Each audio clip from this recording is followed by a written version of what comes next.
This game was just kind of shadow dropped out of the blue, and I honestly couldn't tell you where I heard of the game at that point. Due to the lack of advertising, it made me really happy that I could go into this game blind. Hi-Fi Rush is a platforming rhythm action game developed by Tango Gameworks and published by Bethesda. I played this game on PC Game Pass, and my playthrough lasted a little less than 9.5 hours, which is below how long it beats 11 hours on average. I'm Vivix Tales, this is Backlog worthy, let's talk about Hi-Fi Rush.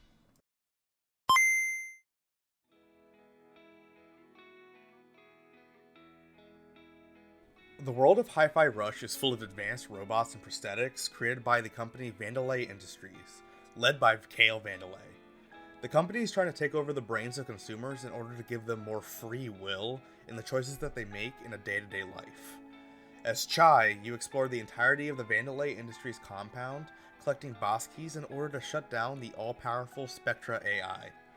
All of your surroundings going through the game really help bring everything together, between the graphics, music, and what you can find in those environments.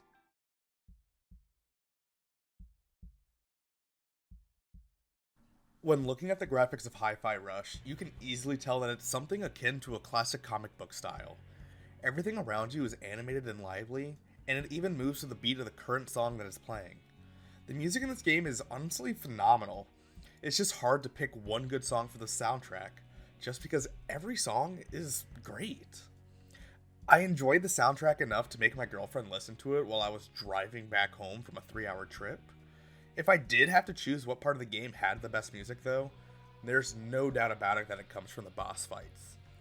I would play my favorite boss fight music, but I would get a copyright strike, so here's a random song.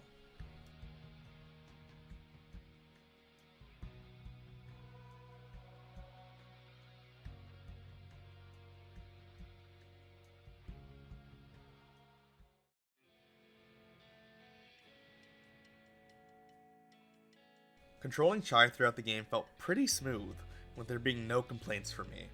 The combat in Hi-Fi Rush felt amazing even though I wasn't the best at it, and I'll explain more about that soon.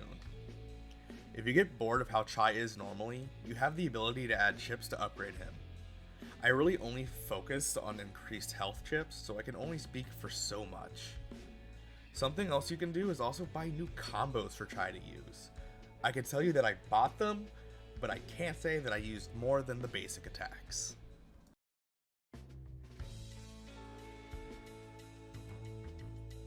The main character in Hi-Fi Rush is Chai, who is pretty much an accidental hero.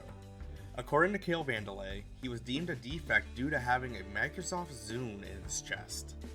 Peppermint is the leader of the group, and can be pretty sarcastic towards Chai. She has a cat named 808 who can teleport other party members into the fray for a short period of time. Macaron is an old Vandelay Industries worker and a gentle giant. He created a robot who draws on himself in order to show emotions better. You also have the old Vandelay manager of security join you. Corsica is easily my favorite character, and honestly, my favorite boss fight of the game.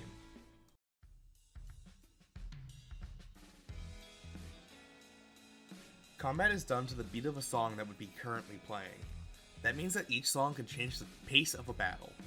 Summoning allies into battle with you felt nice and integral because some enemies could not be defeated without the help of your allies. The gameplay had me smiling like a small child during the entirety of my 9.5-hour gameplay session.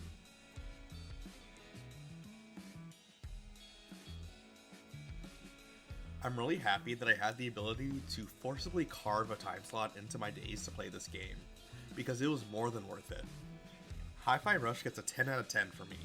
Even if I wasn't the best at this game, it was hard for me to put it down. Don't even let this sit in your backlog. Buy the game and play it right then and there.